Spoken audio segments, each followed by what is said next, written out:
مونږ د بل ملک چې دی غږ نه دی پورته کړی چرته د بل ملک چغې مې نه دي والي د نور څه مو نه دي کړي یا مو چرته دی نو د پاکستان خلاف تاسو وایي چې پاکستان داسې کار دی. موږ د چرې هم چې دی نو د نورو ملکونو کو پاکستان چې دی نو هغه په غندلې دی دغه کړی دی. موږ د هغوی سره ملګرتیا نه ده کړې د هغوی په غږ کې. موږ چرته د بل ملک هغه که یو غږ چې دی د بل ملک د غږ سره لږ داسې جوړیږي هم موږ غږ نه وهو. وجه څه ده چې موږ د ملک کې اوسیږو، زموږ پښتانه د ملک کې اوسیږي، موږ ته د ملک چې دی د خپلو پښتون قوم دپاره د خپلو پیژنګلو دپاره د خپلو مفاداتو دپاره عزیز دی. د دې د ګوري سمندر سره خبرې دي، بلا نور څیزونه دي. زموږ یوازې پښتانه چې دی په دې پښتونخوا کې نه اوسیږي، نو د امونه تر سمندر اوسیږي که نه.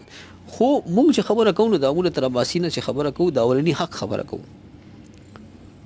دا نړیوال دستور دی چې په دې به چې دی نو زما د پښتون قوم، زما د پښتو ژبې، زما د پښتون ځوان اولنی حق وي. نو که اوس دې ته څوک اختلاف وي نو هغه زیاتې کوي.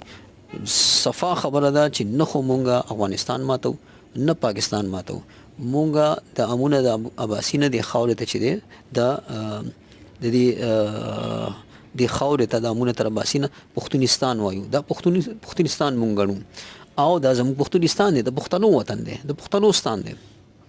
په د دې په وسایلو سرکاري چوکو نوکرو هر څه باندې د نړیوال دستور په مطابق اولنی حق د پښتون قوم دی، د پښتو ژبې دی، د پښتنو ځوانانو دی. نو د دې ته زما په خیال چې دا سوچ تاسو ورکوي، تاسو پوهه کوي چې یاره مونږ ستاسو حق غواړو. نو د دې مطلب دا نه شو چې مونږ د چا خلاف شو، یا مونږ چې دی نو د یو ورور حق غواړو نو مونږ د بل ورور دغه شو خلاف شو. اوس یو ورور ته که مونږ وایو چې یاره د بل ورور تا سره د حق کېږي نو دا ورکه، نو آیا مونږ دا چا ته چې وایو چې دا ورکه نو دا مونږ دغه خلاف شو؟